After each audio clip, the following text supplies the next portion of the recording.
Hey guys, how's it going? This is going to be a little rundown of how you guys are going to create the DCF that you guys are going to be using for your pitches. Just some tips and tricks that I like to use personally. Some things that I think kind of speed the process up a little bit. So to start out, you're obviously going to need the stock that you're planning on pitching. The way that I like to do this, say I was curious about doing one for AMD, you just type in here AMD DCF. It comes up with the site Guru Focus. Um, as you can see, very overvalued financially. I don't truthfully know how they're getting to this negative 63 cents. But you can check a lot of stocks through here, see if they're overvalued, undervalued. Don't take this as God. A lot of the times when you guys are building out your DCFs, you're going to get very different fair values than Guru Focus, but it can give you kind of an idea. You can also check stuff like this. And in this case, I think that this is obviously more accurate, being that I don't believe that AMD has negative value. But it is pretty overpriced. All semiconductors are right now due to the tech boom, the AI boom that's going on right now. So financially, probably not going to be a great stock pitch, and you can just check that here. Last year, what a lot of people tried to do was pitch energy stocks. So for example, one was NextEra Energy. And you can go up, you can see here obviously as well. This one's closer. You could maybe mess around with this one with the projections and get it to make sense. But pretty much all clean energy stocks, pretty much all tech stocks are going to come up as financially overvalued just because of the way that the market is. So you always want to be checking this first. In the future, we're hoping to have some alternative valuation methodologies so you can pitch clean energy stocks, you can pitch semiconductor tech stocks, that sort of stuff. But I just want to give you guys these to make sure that you're not wasting your time building out DCFs for stuff that's never going to turn out positive.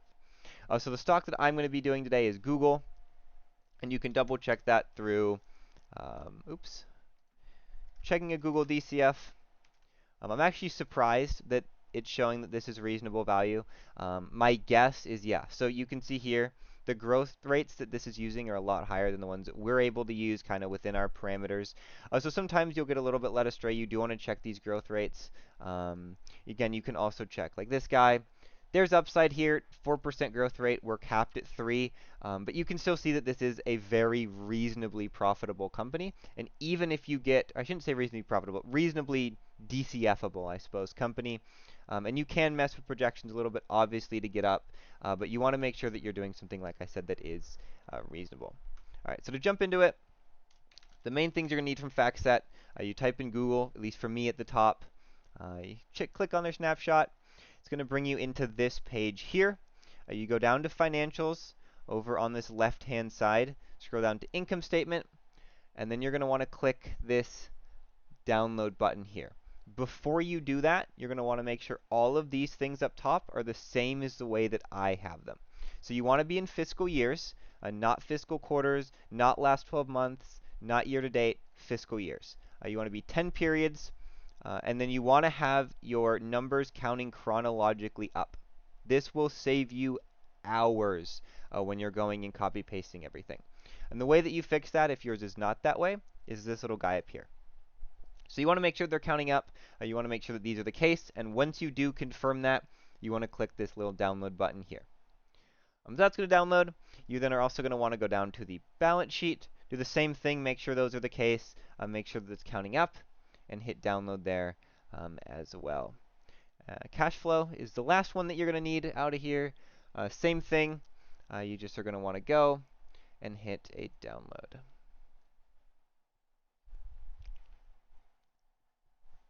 All right. And now you're going to see when your downloads open, you're going to have that same file that you were looking at in FactSet, but it's going to be popped up here. Here. So you guys can actually start using it. A little tip that I'm going to give you guys, this is something that saves me a lot of time, is just going through and selecting every minus. Most of these stuff we don't need because we're not really doing that deep of a dive into their financials. We're just kind of doing an overview of their basic stuff. And then it's just a matter of copy pasting. So we're going to go over to the income sheet, throw that guy in there. Throw this guy in there. And there are two ways you guys can do kind of this gross income calculator. You can see that I have it to where it automatically calculates. You can also do it where you're copy pasting the gross income from here. You can see actually in this case it's pretty different for some reason, so I think I am going to go and I'm going to take gross income. I may remove that pre-calculation in there. I have it in there now just so you guys can kind of see. I mean, I guess it's obvious, but how that calculates down. But obviously, there's some rounding stuff. There's some lack of reporting with how many lines FactSet has on their stuff. A lot of the times, we're not including everything there. I believe it's because we exclude DNA and they're including it, which changes that a little bit, but it doesn't really matter because we're still getting down to the same EBITDA, the same net income at the end of the day, which is what really matters. And then for SG&A expense, you are going to want to break that out. Your research and development line, it's going to go into here. Oops. Always want to make sure that you're copying the same number of uh, columns that you have in the template. And at that point, we're just copy pasting everything in. You can see EBITDA, I have it automatically calculating there. Just double check it. It's skewed again a little bit. It's not too bad this time. Actually, never mind, it is perfectly accurate. I was looking at the wrong thing. So I'll leave that one in there. Again, I may have those out when you guys are watching this for just accuracy reasons. Don't want anyone to get confused by that. But it is worth noting that all of these are kind of checks of what you're doing so you can make sure what you're doing is correct. They should match up at least very close to what you have in FactSet. So moving on, just more copy pasting.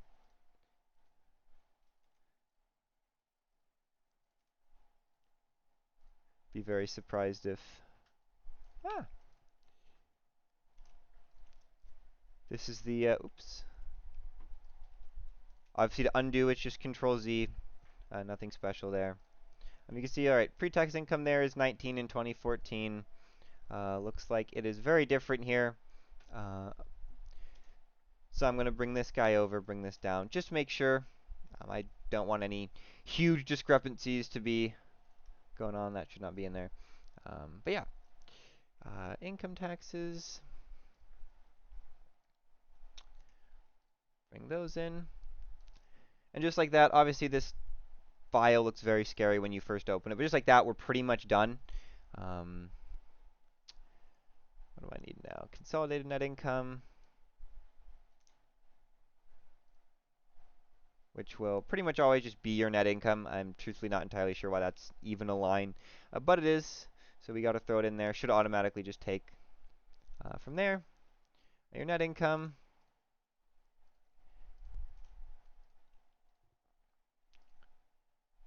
And then your net income available to common. Like that, there is your income sheet down to the net income. And then we're just going to do some per share, EPS, kind of the value of the share stuff, and then EBITDA, because obviously EBITDA is what we're going to be using for our valuation. Again, EBITDA is earnings before interest, taxes, depreciation, and amortization.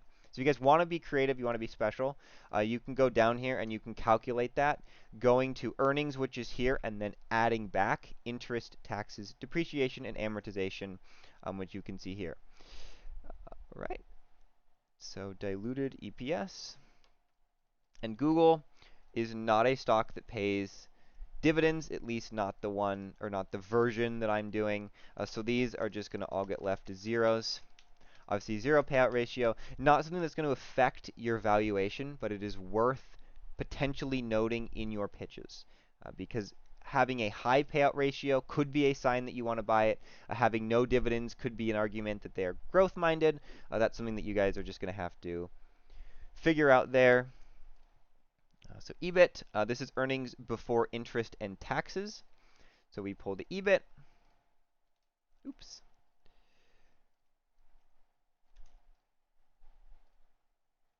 And then we pull the D&A, or depreciation and amortization. And you can, like always, just your EBITDA will be the sum of these two. But just to make sure for accuracy purposes, I like to just copy it straight from FactSet. That way you're not running into any issues, potentially on your end calculation issues. Um, Brief formatting tips if you guys want to make it look like it did before.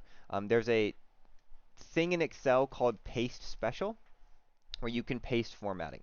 So you can copy this guy, which has the correct formatting, copy across here, and I like to, I guess you can't do it now because they're finished, and you go Shift Alt to V. I don't know what it is on Mac.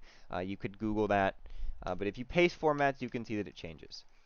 And then if you find lines like this where the border goes away, you come up here, you can put the border back. I like to do this when I do them just because I think it looks better and I get frustrated by all the weird like tiny blue numbers.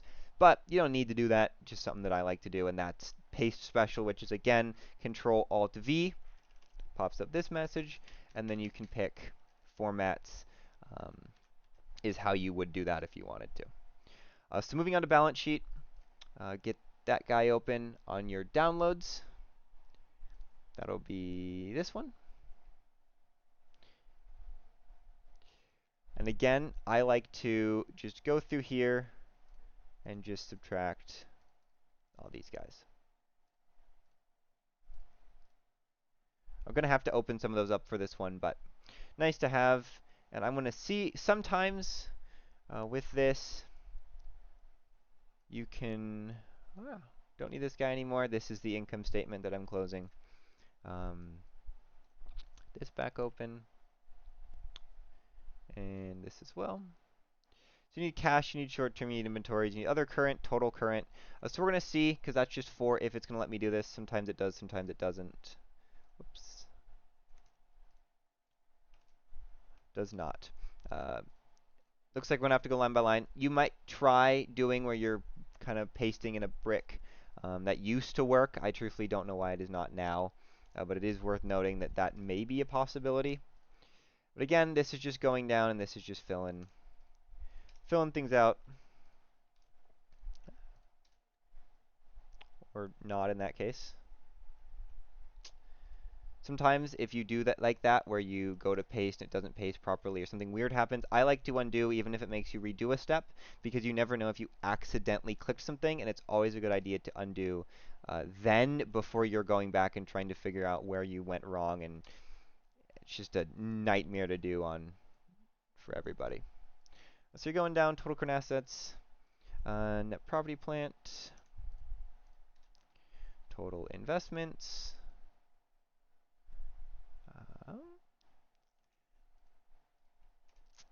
intangible assets, deferred tax,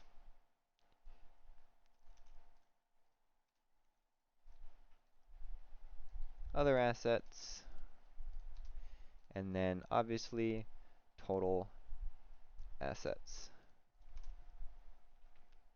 All right. And then you're going to need, and this is where you're going to need to start expanding, liabilities and shareholder equity. I could be nice and just put long-term and short-term, because that's really all you need for DCF, but it's nice to learn the proper way to do these things. We're going to see if it's going to let me block copy paste this here. It is. That's very nice. Not sure why this is here, but it is. Trust the model. I have troubleshooted this a few times. There may be issues if you guys do find issues with the model. Please let me know. May not be perfect. It should be, but it might not. So I want to make sure that there aren't any outstanding issues. No question's a dumb question. Long term. So let me open long term. Long term debt.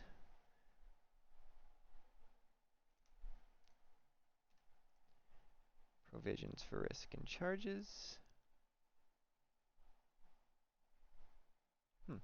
I don't see that one here. Maybe that's just not a line that they have. So you can skip that. Really all that matters for your projections. Ooh. Have I messed up? Ooh. Yeah, sometimes I guess this is a good callback. Sometimes with balance sheets, they only go to the year before. in which case you'd want to change these numbers. You can just change this to 2013, and they should all change because they're all coded that way. So you're going to want to go back in. I'll probably just edit the part out of me refilling all this in, but you want to make sure with the balance sheet you're doing with everything the right number of columns.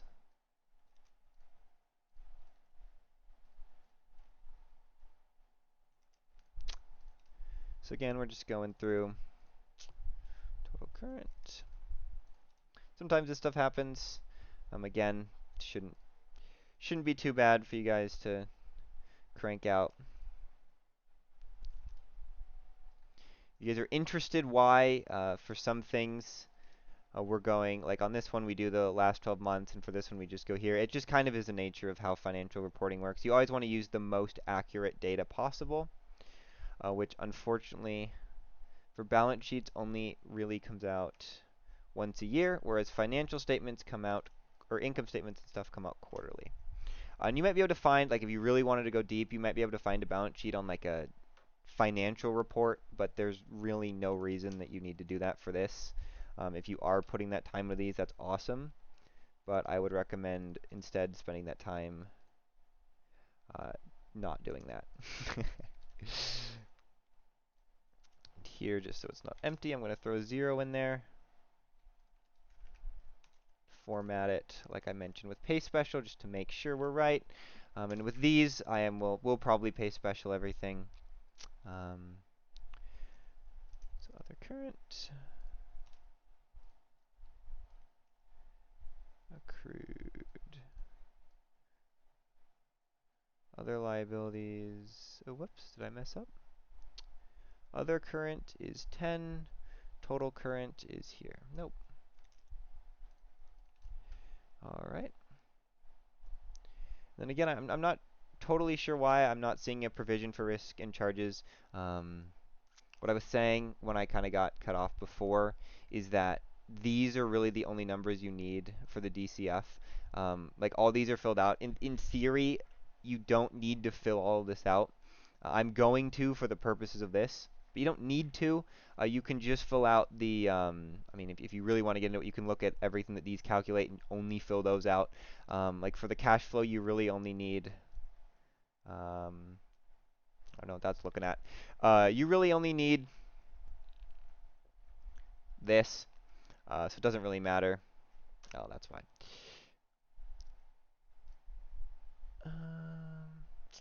Back to this. We're down to deferred because we can't find the other one. Don't take too long, like I said, if you can't find one because it's not potentially going to be needed. Oops, I don't think I copied that correctly. This is a lot faster. If you guys have access to the Finance Lab, you want access to the Finance Lab, feel free to let me know, and I can try to get that sorted from you if you have 2 monitors. I apologize for everyone that has a Mac, but do your best. There we go. And then book value. Bring that over here. Net working capital is here. This is really what we're looking for in terms of our DCF is the change in net working capital, because it's kind of the idea of how much capital is being put out for them to be bringing the money in that they're going to be bringing in. I don't want to go too into the fundamentals of a DCF in this because there really just isn't a need. And again, doing that is just Control-Alt-V, pops up with that menu, click Formats, and just like that, you have your balance sheet. Again, this is where you make adjustments. Same with the income sheet. You can say, I think this is going to grow by 23%. So you put a 5 there, it changes it. All this stuff is dynamic. If you think, I don't know, you really should never, I never really see a reason to change this. But you can, like cost of goods sold ratio, or I suppose with like sales, you can see here that their sales are slowing down. So if you're getting a really high number, you could drop that a little bit. But, oops. Yeah. For cash flow, I feel like I've already gone through kind of how you um, copy paste. I mean, I don't think you guys need to sit here. I doubt you are watching me copy and paste for, I don't know how long it's been, however long. So we're just going to go into change in networking capital, which will be here. Or change, I'm sorry, that's not what we're doing. We already have that. We're going to be going into, a moment, close the balance sheet, pull back up this guy. That's not what I meant to pull up. This guy, nope, there we go. We're looking for CapEx, that's right. There it is. And this, you can see, has the LTM, so we're just going to be going here, CapEx. You can change this, again, how you see fit, and then you're going to go here, and you're going to see that, wow, look at that. It's all filled out. You have your present value of free cash flows. If you're interested, I'll probably, when I actually have this out, put a little bit of formatting there so it looks a little prettier. I mean, you can see the way that it works. If you're interested in why any of this is the way that it is, there's a lot of resources for learning. I can always recommend like Investopedia, stuff like that. But that's really all you guys need to do in terms of the copy pasting the fact set for your valuation itself. You're going to want to put in your long-term growth rate and your perpetuity growth rate. If you're interested in finding more about those, again, you can do more research. I don't know, throw in what you think. Why are you? Oh, looks like that's a little bit too short of a thing. Again, that'll be wider. Interesting to me that this is negative, because that's wrong. But we'll get that figured out. By the time it's out, you'll get a positive number, obviously there, because the free cash flows are positive. Oh, it's the WACC. The WACC is at a 0. So to find your WACC, we're just going to go to Google, WACC rate, and we're going to see this guy right here has, this is Guru Focus, this is 8.4, this is 11.5, this is 10. Finbox is what we used to use. Finbox is probably the most accurate. They used to have a tool for calculating it, but they locked it behind a paywall. I guess they still have some, oh, look at that. They still have some, I guess, public. So we're just going to take WACC mid, and we're going to go to 9.3. I'm just going to throw it at 9. I'll do 9.3. Oops. There we go. And there you go. Now our enterprise value is positive. A lot of times you'll find stuff like that. Always, if you see some weird stuff, you can go back, check, make sure that you're doing everything right. So for cash, again, you subtract debt. Sorry about that. You can find cash here. Cash and short-term investments, obviously, you just want cash. So we'll take this guy. Again, that's in, sorry, the balance sheet for FactSet. You can see cash only. Cash assets. I'm not totally sure why it's saying this much. Like, I googled it and tried to figure it out. Shouldn't be too much of an issue. If I can figure out a way to go around it, I will. So we're going to put the cash in there, and then we're going to go back for debt, and we're going to pull in this, where is it?